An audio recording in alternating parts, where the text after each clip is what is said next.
और सुदामा जी दौड़े दौड़े आए और मुख्य द्वार पर आकर के मानो जैसे आर्तनाद में, करुण पुकार में ठाकुर जी को, मेरा सुदामा कहाँ है? उस भरी सभा में भीड़ लगी थी द्वार पर। तभी ठाकुर जी देखते हैं कोने में सुदामा जी के सजल नेत्र खड़े। ठाकुर जी ने अंक से भर लिया, मेरे सुदामा आ गए हो, मेरो सुदामा आ गए हो, मेरो सखा आ गए हो। बार बार सुदामा जी के मुखमंडल को देखते हैं, फिर से अपने हृदय से लगा लेते हैं, फिर उनके मुख को देखते हैं, फिर हृदय से लगाते हैं।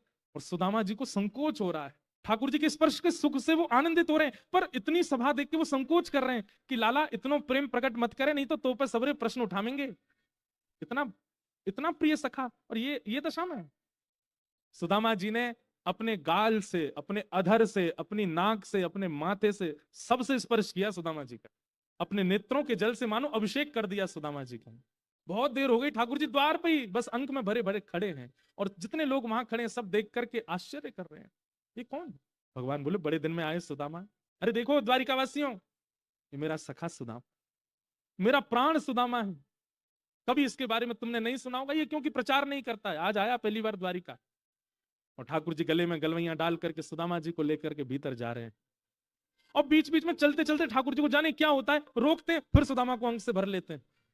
तुझे इतने दिन में याद आई मेरी, इतने दिन बाद आया तू।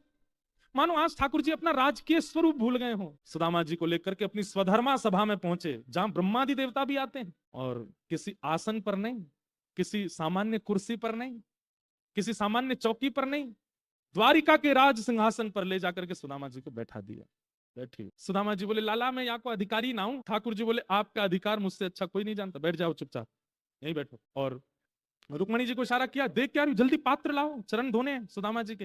ठाकुर सुदामा जी बोले, लाला ये सब मत करें, वो बहुत संकोच है। और भीड़ लग गई है वहां पर, सब आश्चर्य में देख रहे हैं, ऐसा क्या है इस पतले दुबले ब्राह्मण में जिसके लिए ठाकुर जी ये सब कर रहे हैं। सुदामा जी के चरणों को एक परात में पधरा, सुदामा जी रो रहे हैं कि जगन्नाथ साक्षात मेरे चरण में बैठे। देख सुदामा की दीन दशा, करुणा करके करुणा निधि रोए, पानी परात को हाथ छुयो नहीं, नैनन के जल सो पग धो। सुदामा जी के नेत्रों से अश्रु जल प्रवाहित होने लगा, लेकिन ठाकुर जी के नेत्रों से प्रवाह इतना तीव्र था कि जल लिए रुक्मणी जी खड़ी रह गई, और ठाकुर जी ने अपने अश्रु जल से सुदामा जी के चरण धो दिए। चरणों की स्थिति देख करके ठाकुर जी इतनी पीड़ा में आ गए, अपने शीश से सुदामा जी के चरण लगाए, और जितना जल एकत्रित हुआ उसको एक पात्र में भर करके ठाकुर जी ने 3 घूंट तो ठाकुर जी ने धारण किए। सुदामा जी रोकने, लाला जी सब मत करे, मैंने पाम भी ना धोए, मैं कितनों दूर से चल के आया हूं। अरे लाला माँ, देख रक्त निकल रहा है,